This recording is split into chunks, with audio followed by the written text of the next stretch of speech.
안녕하세요. 이번 영상에서는 화웨이 메이트패드 11.5의 20가지 팁과 요령을 알려드릴게요.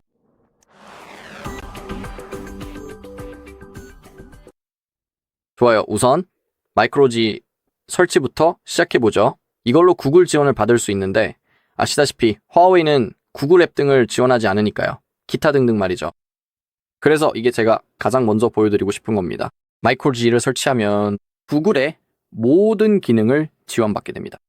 그러려면 먼저 앱 갤러리를 열고 검색창에서 마이크로지를 입력한 다음 마이크로지 서비스를 설치해야 합니다. 설치를 클릭하세요.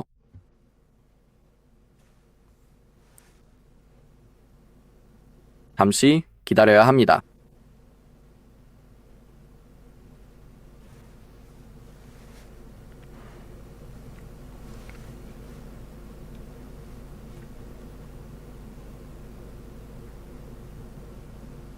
좋아요. 이제 열기를 누르고 구글 계정으로 가서 구글 계정 추가 및 관리를 누른 다음 추가를 클릭합니다. 로그인을 클릭하세요. 이제 잠시 기다려야 합니다. 좋아요. 메일 주소를 입력하세요.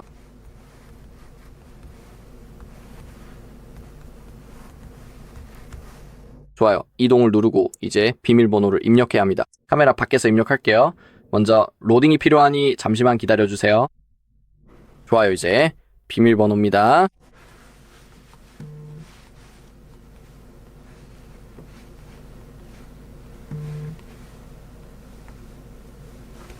좋아요. 이동을 누르세요. 그리고 인증돼야 합니다. 제 보조기기를 사용해야 하네요. 잠시만 시간을 주세요. 빨리.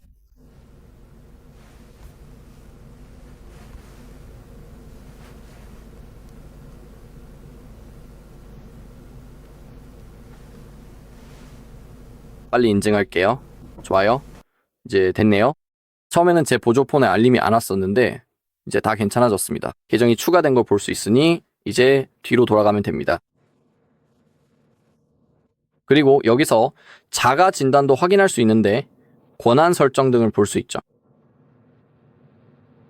기타 등등 말이죠. 마이크로 G가 있으면 이제 구글 지원을 받을 수 있으니 이제 설치해 봅시다. 플레이스토어와 비슷한 앱을요. 안타깝게도 저희 UI에는 순정 플레이스토어를 설치하는 게 불가능하거든요.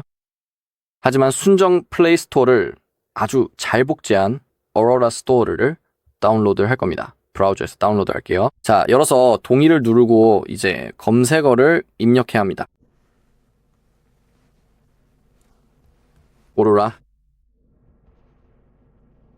스토어라고 치고 아래로 조금만 내려보세요. 저는 F 드로이드 페이지를 이용하는 걸 추천합니다. 자, 열어서 아래로 스크롤을 내리고 계속 내려보세요. 이 버전을 다운로드 할 건데요. 최신 버전은 이 기기에서 제대로 작동하지 않을 수도 있기 때문입니다. 보시는 것처럼 권장 버전인 4.7.5 버전을 다운로드 해보겠습니다. 이제 APK 다운로드를 누르고 다운로드를 클릭하세요. 지금 허용 버튼을 누릅니다. 잠시 기다려야 합니다. 좋아요. 위협이 발견되지 않았으니 설치를 누르세요. 됐습니다. 이제 앱을 열어보죠.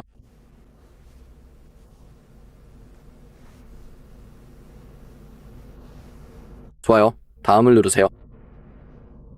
이제 오로라 스토어에 권한을 부여해야 합니다. 권한이 없으면 아무것도 설치할 수 없으니까요.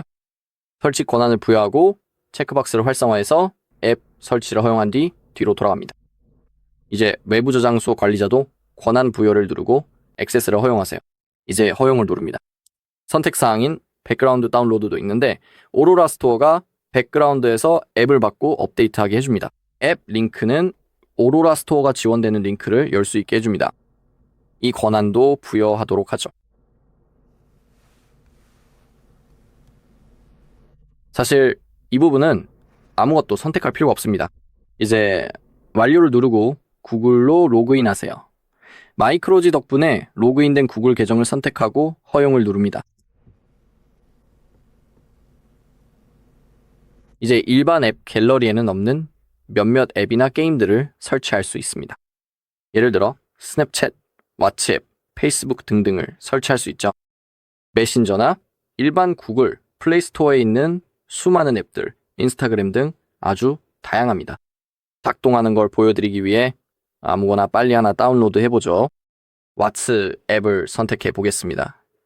설치를 누르면 모든 게 나타나는 걸 보여드릴게요. 구글 앱이나 구글 스프레드시트, 지메일 같은 것도 설치할 수 있습니다. 그것도 잘 될 거예요. 설치를 눌러서 진행을 시작합니다. 그리고 열기를 누르면 왓츠 앱이 완벽하게 작동하는 걸 볼 수 있습니다. 홈 화면에도 나타났네요. 구글 앱들도 있다는 걸 보여드릴게요. 그럼 설치를 해보죠. 아까 말씀드렸던 구글 지도를 설치해볼까요? 구글 지도 검색잔 설치.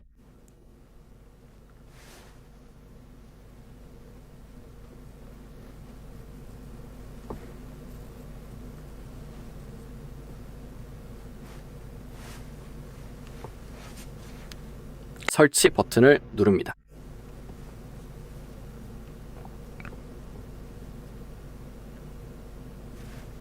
열어보면 그리고 보시는 것처럼 정말로 잘 작동합니다. 저에게 마이크로 지와 오로라 스토어 설치는 필수 사항이고요. 제 개인적인 생각으로는 평소 앱 갤러리에서 이용할 수 없는 수많은 앱에 접근하기 위한 최선의 방법입니다. 마이크로 지와 오로라 스토어는 정말 최고예요. 좋아요. 이제 두 번째입니다. 설정을 열고 기기에서 높은 화면 재생률을 사용하고 있는지 확인해 봅시다.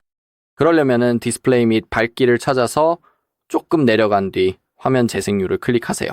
현재는 동적으로 설정되어 있어서 배터리 절약을 위해 태블릿이 높음과 일반 재생률 사이를 자동으로 선택합니다. 여기 동적 모드 설명에서도 그 내용을 읽어보실 수 있습니다. 하지만 항상 최고 재생률을 원하신다면 최대 144Hz까지 가능한 높음을 선택하시면 됩니다. 다만 배터리 소모가 더 많다는 점을 기억하세요. 저 같은 경우에는 일단 동적 모드를 유지하겠습니다. 선택은 여러분의 몫입니다. 또한 여기서 자동 밝기를 끌 수도 있습니다. 제가 제 기기들에서 항상 하는 설정인데, 왜냐하면 제 허락 없이 밝기 수준이 변하면 정말 짜증이 나거든요. 예를 들어 게임을 할 때나 그냥 일상적으로 사용할 때 말이죠. 자동 조절 없이 제가 원하는 밝기 수준을 직접 수동으로 선택하는 걸 선호합니다. 그러니 바로 여기서 자동 밝기를 끄시면 됩니다. 그냥 체크박스를 해제하세요. 자동 밝기를 켰을 때 지금 아주 밝아진 걸 보실 수 있죠. 그래서 수동으로 줄이겠습니다. 좋아요. 테마에 대해서는 보기 모드가 있고 다크 테마를 활성화할 수 있습니다.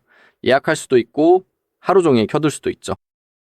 이렇게 하면 그냥 다크 테마가 적용됩니다. 좋아하는 분도 있고 아닌 분도 있겠지만 여러분의 선택입니다. 그리고 알아두셔야 할 점은 다크 모드에서는 배터리 소모가 조금 더 적다는 것입니다.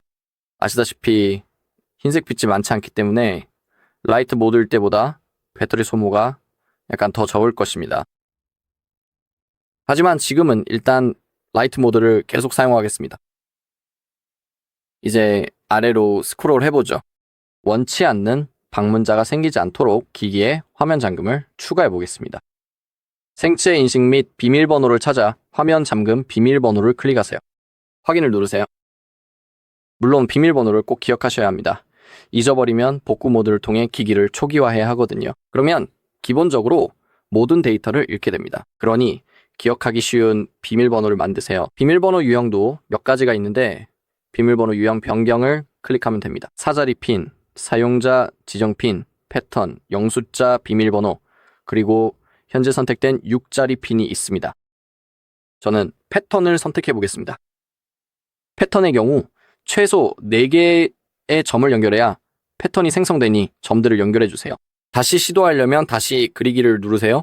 확인하려면 패턴을 한 번 더 그리고 완료를 누르세요. 이제 설정되었습니다. 또한 관심이 있다면 얼굴 인식을 추가할 수도 있습니다. 그러면 일일이 입력하거나 패턴을 그릴 필요가 없죠. 카메라를 쳐다보는 것만으로도 기기 잠금을 해제할 수 있습니다. 얼굴 인식을 클릭하면 바로 여기서 설정할 수 있습니다. 패턴이 설정된 것을 보여드리겠습니다. 점이 나오면 패턴을 그리기만 하면 탭 잠금이 해제됩니다.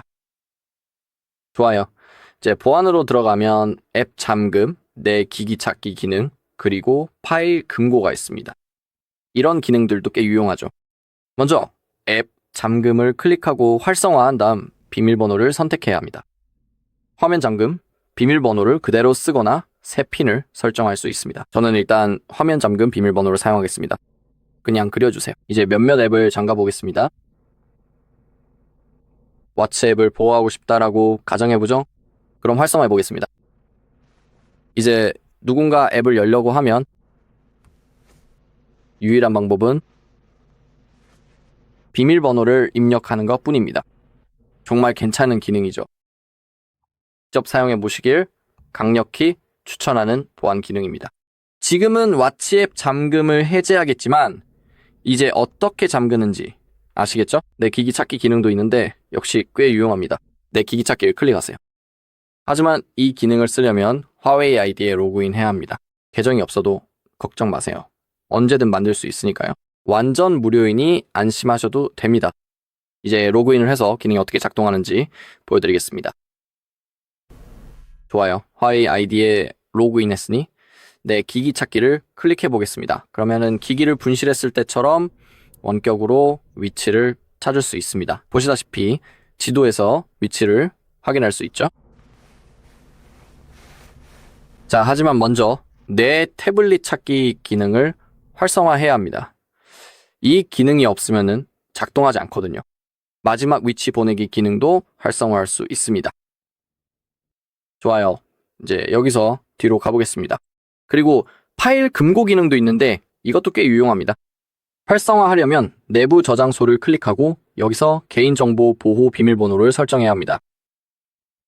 6자에서 16자 사이의 문자와 숫자 또는 숫자로 구성되어야 하며 최소 1개의 문자가 포함되어야 합니다. 비밀번호를 만드세요. 이 영상에서는 아주 쉬운 걸로 선택해 보겠습니다. 좋아요. 이제 완료를 클릭하세요. 여기 보안 질문도 있네요. 물론 변경할 수도 있습니다.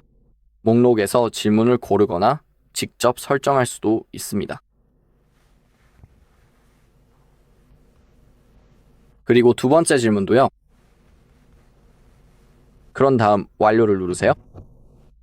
화웨이 아이디와 연동할 수도 있습니다. 덕분에 비밀번호를 잊어버려도 재설정할 수 있게 되죠. 그러니 꼭 해두는 게 좋습니다. 연동을 클릭해보죠. 확인을 누르세요. 이제 금고 안으로 들어왔습니다. 여기에서는 사진을 추가할 수도 있고 원치 않는 방문자로부터 오디오 파일을 안전하게 숨길 수도 있습니다. 그리고 물론 비디오나 다양한 다른 파일들도 자유롭게 추가하실 수 있습니다. 예를 들어 중요한 문서나 개인적인 메모 등도 이곳에 함께 보관할 수 있습니다. 안타깝게도 제 기기가 공장 초기화된 상태라 보여드릴 파일이 없네요. 하지만 아래에 있는 추가 버튼을 클릭하기만 하면 그런 것들을 추가할 수 있습니다. 이제 접근성 기능으로 들어가서 단축 제스처부터 시작해보죠. 스크린샷 찍기부터 해보겠습니다. 스크린샷을 찍는 멋진 방법들이 있습니다. 너클 스크린샷, 부분 스크린샷, 예를 들어 스크롤 샷, 그리고 또 세 손가락 밀기 스크린샷도 사용할 수 있는 기능이 있습니다. 스크린샷을 찍기 위해 보통 하듯이 전원 버튼과 볼륨 낮추기 버튼을 누를 필요가 없습니다. 화웨이 기기에서 스크린샷을 찍으려면 너클로 2번 두드리면 됩니다. 보시는 것처럼 스크린샷이 찍혔죠? 세 손가락을 밀 수도 있습니다. 이 스크린샷 방식도 작동할 겁니다. 부분, 스크린샷을 만들려면 너클로 탭한 다음 스크린샷을 찍고 싶은 영역을 그리세요. 이걸로 해보죠. 짠! 이제 스크린샷이 둥글게 찍힐 겁니다. 물론 여기서 모양을 바꿀 수도 있습니다. 사각형, 타원형, 심지어 하트 모양이나 아까 말한 것처럼 사용자 지정도 가능하죠. 방금 말씀드린 것처럼요. 저장하려면 이 버튼을 누르세요. 그게 부분 스크린샷이고 이제 스크롤샷입니다. 너클로 S자를 그리면 스크린샷을 찍기 시작합니다. 이 스크롤샷입니다. 저장하려면 같은 버튼을 누르세요. 네, 이게 스크린샷을 찍는 모든 방법입니다. 제 개인적인 생각으로는 꽤 멋져 보이고 정말 그냥 재밌네요. 그래서 이런 것들을 활성화할 수 있습니다. 꽤 멋지게 작동하죠. 이제 데이터 백업을 만드는 방법을 보여드리겠습니다. 기기를 분실하거나 도난당할 수도 있으니 꽤 유용합니다. 데이터 백업 덕분에 나중에 새 기기에서 다시 복원할 수 있을 겁니다. 시스템 및 업데이트를 찾으세요. 이제 백업 및 복원을 클릭하고 데이터 백업을 클릭합니다. 외부 저장소를 사용하여 백업을 만들 수 있습니다. 이동을 클릭하고 권한을 클릭한 다음 해당 상자에 있는 모든 항목을 허용해야 합니다. 그래서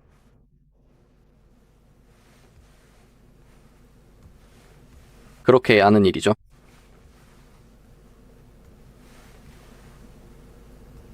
좋아요. 이제 확인을 클릭하세요. 이제 메모리 카드, USB 저장소 또는 공유 폴더를 사용할 수 있습니다. 저는 USB 저장소를 사용할 겁니다. 잠시만 기다려주시면 연결하겠습니다. 좋아요. 제 경우에는 SD카드가 있는 어댑터인 USB 저장소가 있습니다.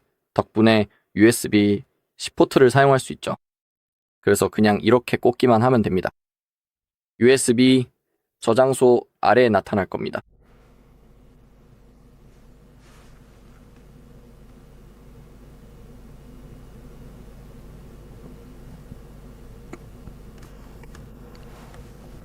나타나야 하는데 현재 뭔가가 협조하고 싶지 않은 모양이네요. 다시 해보겠습니다. 지금 나타날지도 모르겠네요. 좋아요. 이제 백업을 클릭하세요. 복사할 항목을 선택합니다. 여러분에게 달려 있습니다. 원하는 항목을 모두 선택했다면 백업 버튼을 다시 한번 누르세요. 또한 8자에서 32자 사이에 보안 질문과 보안 비밀번호를 다시 추가해야 합니다. 그리고 숫자, 대문자, 소문자가 섞여 있어야 합니다.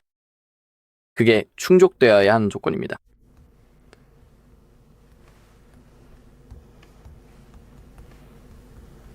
좋습니다. 그런 다음 다음을 클릭하세요. 비밀번호 힌트도 설정하세요. 그런 다음 완료를 클릭하면 백업 프로세스가 시작됩니다.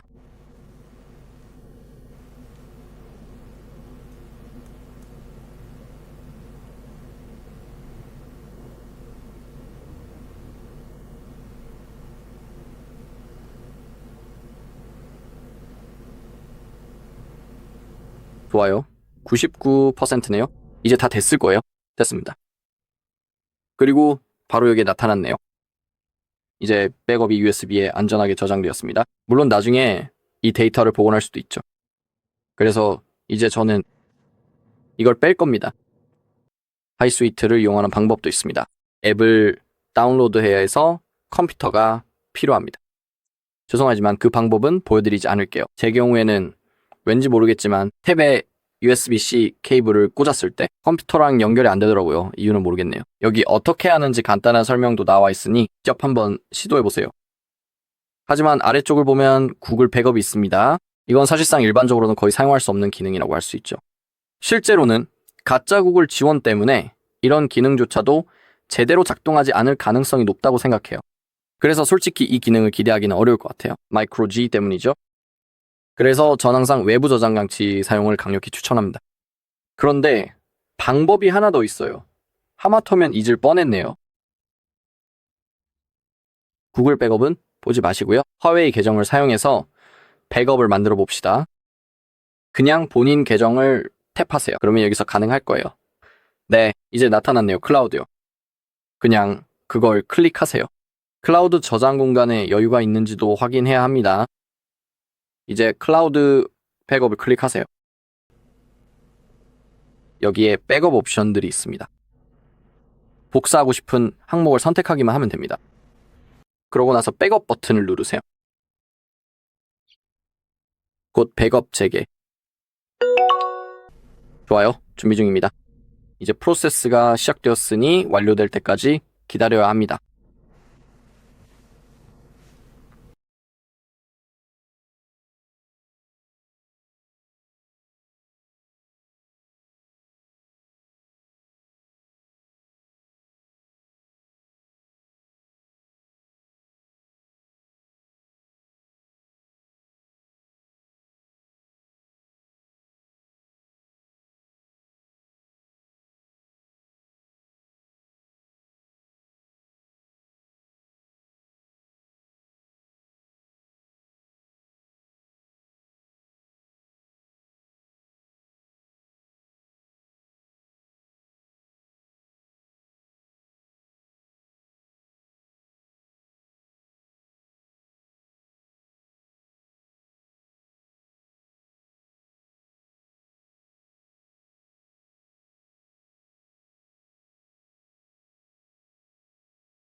좋습니다. 백업이 완료되었습니다. 이제 완료를 누르면 됩니다. 이제 모든 데이터가 화웨이 계정의 클라우드에 안전하게 저장되었습니다. 외부 저장소와 마찬가지로 나중에 백업을 복원하려면 동일한 화웨이 아이디로 로그인해야 합니다.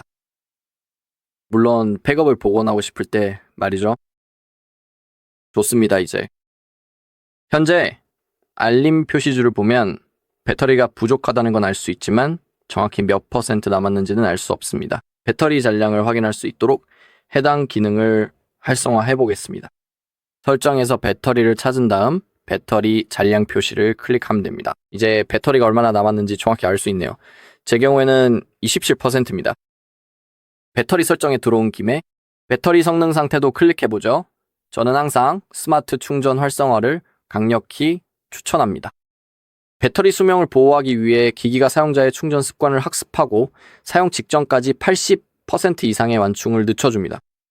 이 기능은 정말 유용합니다. 아시다시피 이 기능이 꺼져 있으면 기기를 너무 오래 충전해서 기기가 과열되고 결국 최대 배터리 용량이 줄어들거든요. 제 기기는 새 제품이라 현재 백업 용량이 100%지만 너무 오랫동안 여러 번 충전하면 배터리가 과열되어 용량이 줄어들고 배터리 수명이 짧아집니다. 그래서 스마트 충전 기능을 켜두는 것이 좋습니다.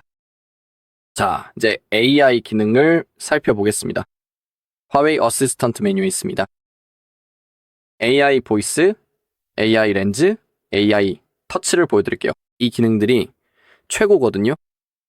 AI 팁과 AI 검색은 별 기능이 없고 그다지 유용하지 않아서 건너뛰도록 하겠습니다. 물론 직접 확인해 보셔도 상관없습니다. 그럼 AI 보이스부터 시작해 보죠. 먼저 설정을 해야 합니다. AI 보이스 덕분에 음성 명령만으로 AI 어시스턴트를 간편하게 실행할 수 있습니다. 길게 누르는 대신에요. 전원키를요. 물론 버튼을 길게 눌러도 작동합니다. 그럼 먼저 음성 호출 기능부터 살펴보겠습니다. 활성화. 음성 명령으로 저를 깨울 수도 있습니다. 음성 호출을 활성화합니다. 주변이 조용한지 확인해 주세요. 이제 화면에 나오는 문구들을 말해서 음성을 등록해야 합니다. 이 문장을 말해야 합니다. 헤이 실리아. 헤이 실리아. 헤이 실리아라고 말해보세요. 헤이 실리아. 헤이 실리아. 좋아요. 마지막으로 헤이 실리아라고 한 번 더 말해보세요. 헤이 셀리아. 그냥 헤이라고 말하세요. 시작하려면 셀리아라고 좋아요. 목소리가 등록되었습니다. 여기 셀리아 덕분에 우리가 할 수 있는 일들을 미리 볼 수 있습니다. 음악을 틀어달라고 하거나 날씨를 확인해달라고 할 수 있죠. 물론 이것들만 할 수 있는 건 아닙니다. 인공지능을 사용해서요. 하지만 실제로 날씨를 한번 물어보도록 하죠. 대화 언어를 선택해 보겠습니다. 영어로 계속 진행하고 다음을 클릭하겠습니다. 그럼 먼저 실행해 보죠. 셀리아를요. 그러니까 문장을 말해야 합니다.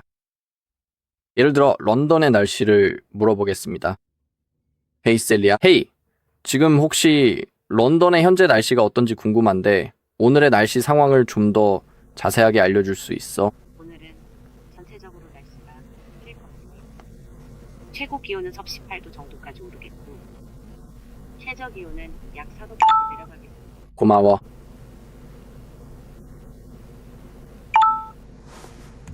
좋아요. 보시다시피 잘 작동했습니다. 인공지능 덕분에 당연히 시간을 절약할 수 있습니다. 특정 작업들을 수동으로 할 필요가 없죠. 그냥 간단히 인공지능에게 일을 시키면 됩니다. 이제 런던 날씨가 어떤지 알게 됐네요. 그리고 오늘 할 수 있는 다른 예를 하나 더 보여드리겠습니다. 여행을 계획 중이라고 가정해 봅시다. 미국에서 비엔나로 여행을 가고 싶다고 해보죠. 그리고 환전을 좀 하고 싶습니다. 비엔나에서는 유로를 쓰는데 몇 유로를 받을 수 있는지 알고 싶습니다. 미국 달러를 환전할 때 1000달러가 있는데 그게 몇 유로인지 알고 싶습니다. 한번 확인해 보죠. 인공지능에게 물어보면 답을 줄지도 모릅니다. 전에는 안 해봐서 저도 여러분과 함께 잘 되는지 보겠습니다. 그럼 해보죠. 헤이 셀리아, 헤이 나는 비엔나 여행을 계획 중이야. 나는 미국에서 왔고 유로로 환전하고 싶어. 지금 1000달러가 있는데 혹시 그게 몇 유로가 되는지 말해줄 수 있을까? 부탁할게. 잘 못 들었습니다. 혹시 번거로우시겠지만 다시 한번 말씀해 주시겠어요? 정말 죄송합니다. 1000달러가 지금 기준으로 몇 유로야? 지금 꼭 한번 확인해 보시길 바랍니다. 지금 바로 검색을 시작합니다. 결과를요. 고마워. 좋아요. 설정됐습니다. 오.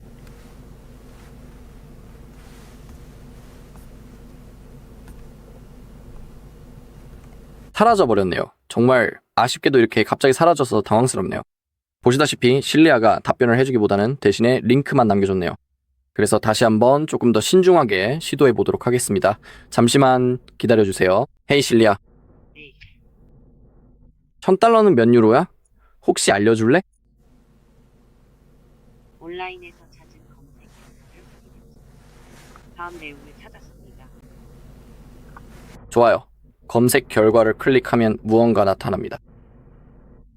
수락을 누르면 됐네요. 바로 답이 나옵니다. 1000달러는 즉 현재 환율 기준으로 말씀드리면 850유로입니다. 저는 링크를 통해서가 아니라 실리아와의 채팅창에서 바로 답을 받을 수 있을 줄 알았는데요. 뭐 어쩔 수 없죠. 전에도 말씀드렸듯이 인공지능으로 할 수 있는 건 이뿐만이 아니지만 나머지는 여러분이 직접 확인해 보세요. 방금 건 인공지능 음성이었습니다. 설정으로 빨리 돌아가 보죠. 전원 버튼으로 깨우기 기능도 활성화해 보겠습니다. 짠. 전원 버튼을 1초 동안 누르면 인공지능이 깨어납니다. 이제 실행하려면 그냥 안녕하세요. 당신의 비서 실리아입니다. 활성화를 누르세요. 이것도 잘 작동하고 제 목소리를 인식하고 있네요. 좋아요. 실리아 번역 기능도 있습니다. 홈 화면에 추가할 수 있는 바로가기 아이콘인데 여기 있네요. 이제 번역하고 싶은 텍스트를 입력하세요. 그러니까 기본적인 문장을 해보죠. 안녕, 어떻게 지내? 이 기능은 당연히 언어를 모르는 외국으로 여행을 갔을 때 정말 유용합니다. 몰라. 좋아요. 스페인어가 자동으로 선택되었네요. 물론 다른 언어들도 있습니다. 목록을 확장해 볼 수 있죠. 지원되는 전체 언어 목록입니다. 영어, 스페인어, 프랑스어, 독일어 이탈리아어, 아랍어, 폴란드어, 말레이어입니다. 네, 대면 번역 기능도 있습니다. 말이 통하지 않는 외국인과 소통하고 싶을 때 가장 좋은 기능이죠. 그리고 여러분이 대화를 나누고 싶을 때요. 문구를 수동으로 입력할 필요 없이 음성을 사용하면 됩니다. 제가 영어를 쓰고 상대방이 스페인어를 쓴다고 가정해보죠. 제가 무언가 말하고 싶을 때 말하기 버튼을 누르고 있으면 됩니다. 이제 목소리를 인식할 겁니다. 이제 목소리를 인식할 겁니다. 아우라 레이스트라 라부스. 이제 스페인어로 번역되었습니다. 이제 상대방이 스페인어로 말하면은 그게 영어로 번역되어 제가 그 사람의 말을 이해할 수 있게 됩니다. 올라, 꼬모 에스타스? 안녕. 잘 지내? 이런 식으로 외국에서 영어를 전혀 못하고 모국어만 사용하는 사람과도 대화를 나눌 수 있습니다. 그래서 꽤 유용한 기능이죠. 다시 화웨이 어시스턴트로 돌아가서 이번엔 AI 렌스를 살펴봅시다. 이 기능으로 QR코드와 바코드를 스캔할 수 있고 사진을 기반으로 한 번역 기능도 제공합니다. AI 렌스를 사용하려면 카메라를 열고 이 아이콘을 클릭해서 실행하면 됩니다. 현재는 코드 스캐너 기능이 켜져 있으니 스캐너 QR코드를 찾기만 하면 바로 결과를 얻을 수 있습니다. 번역 기능도 있는데 여기서 어떻게 작동하는지 보여드릴게요. 여기 텍스트가 좀 있는데 이걸 일본어로 번역해 본다고 가정하고 텍스트를 찾아보겠습니다.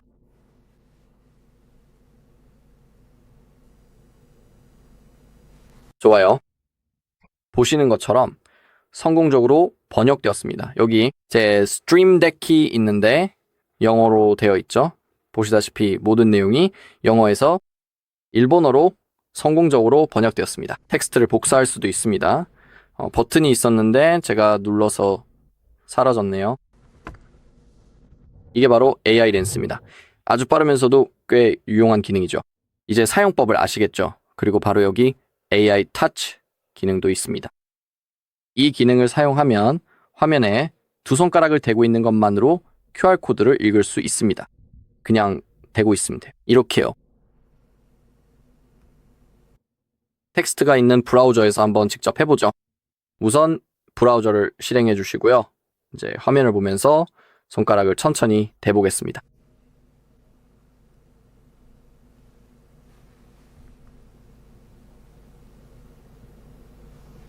좋아요. QR코드가 없다는 결과가 나왔네요. 그래서 지금은 보여드릴 수가 없겠네요. 하지만 QR코드가 있는 페이지라면 이렇게 두 손가락을 대고 있기만 하면 코드가 스캔됩니다. 물론 코드가 화면 범위 안에 있어야 하고 그 상태에서 대고 있으면 작동합니다. 좋아요. 다음은 제 옆에 있는 전용 키보드인데 이제 연결해 보겠습니다. 이거는 꽤 유용한데 예를 들어 대학생이 폰이나 아니 태블릿을 사용해서 필기를 할 때 이 키보드가 정말 큰 도움이 되거든요. 마그네틱 키보드라서 케이블 같은 걸 연결할 필요도 전혀 없습니다. 태블릿을 가져와서 키보드를 놓기만 하면 됩니다.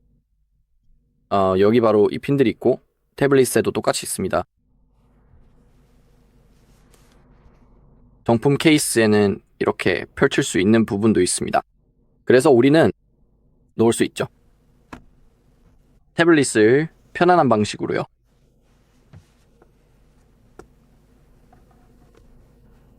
바로 이렇게요. 그리고 현재 멀티 윈도우에 대한 내용이 나오는데 그건 원치 않아요. 이제 이건 키보드가 있다는 걸 인식하네요. 연결을 클릭하기만 하면 됩니다. 화면을 조금 넓게 보여드릴게요. 확인을 누릅니다. 사실 확인해 볼 게 좀 있어요. 좋아요. 이제 보일 겁니다. 이제 메모장을 한번 실행해 보죠. 새 메모를 만들어 보겠습니다. 이제 모든 기능이 완벽하게 작동하는 걸 보여드릴게요. 정말로 텍스트가 잘 입력되네요. 네. 학생이라면 키보드를 연결해서 훨씬 더 편리하게 사용할 수 있습니다. 잘 모르겠네요. 이게 작동할지. 시중에 있는 모든 키보드와 말이죠. 제가 가진 이 키보드는 태블릿 박스에 같이 들어있던 거라서 연결을 해봤습니다. 그래서 대학교 같은 곳에서 노트를 필기할 때 아까 말했듯이 키보드를 연결할 수 있다는 건 정말 유용하고 편한 일이죠. 노트 필기할 때 사용하면 정말 재밌습니다. 설정을 열어보면 접근성 기능이 있습니다. 그리고 여기 키보드 항목이 있죠. 그걸 클릭하면 됩니다. 기기 정보를 몇 가지 확인할 수 있습니다. 또한 너무 많이 넘어왔네요. 펌웨어 업데이트를 수행할 수 있습니다. 우리 키보드에 말이죠. 키보드 레이아웃이 자동인데 새로 추가할 수도 있죠. 키보드를 전환하려면 컨트롤 플러스 스페이스를 누르세요. 키보드 어시스턴트와 가상 키보드 표시도 있네요. 좋네요. 물리 키보드가 연결되었을 때 화면에 가상 키보드를 유지하는 기능입니다. 그리고 키보드 단축키도 몇 개 추가할 수 있습니다. 제 말은 추가할 수는 없지만 키보드에 어떤 단축키들이 있는지 확인할 수 있다는 거죠. 시스템, 내비게이션, 그리고 복사 같은 일반적인 기능인 컨트롤 C도 있습니다. 일반 컴퓨터에서처럼 말이죠. 자, 그게 핵심입니다. 이제 이걸 떼어내겠습니다. 다시 제 옆에 놓아둘게요. 그리고 마지막으로 보여드릴 부분은 바로 슈퍼 허브입니다. 좀 더 자세히 보기 위해서 다시 한번 화면을 확대해 볼게요. 이제 이 슈퍼 허브도 접근성 기능 아래에 있는데 바로 여기 있습니다. 슈퍼 허브 덕분에 텍스트, 이미지, 파일을 드래그해서 임시로 저장할 수 있고 그래서 복사도 가능해집니다. 여기에는 어떻게 작동하는지에 대한 간단한 튜토리얼이 있습니다. 그럼 텍스트를 좀 복사해 볼까요? 브라우저를 열어보겠습니다. 텍스트를 선택할 수 있습니다. 먼저 사실 이걸로 해보죠. 좋아요. 이제 꾹 누른 채로